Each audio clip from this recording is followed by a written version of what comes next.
اليوم أحل لكم الطيبات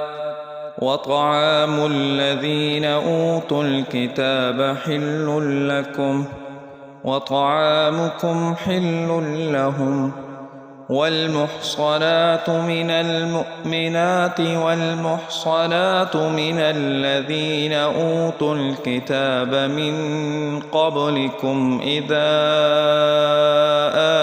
آتيتموهن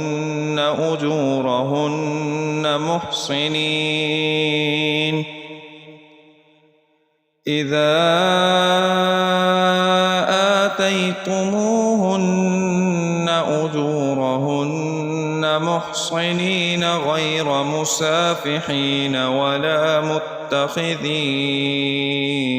أخدان ومن يكفر بالإيمان فقد حبط عمله وهو في الآخرة من الخاسرين.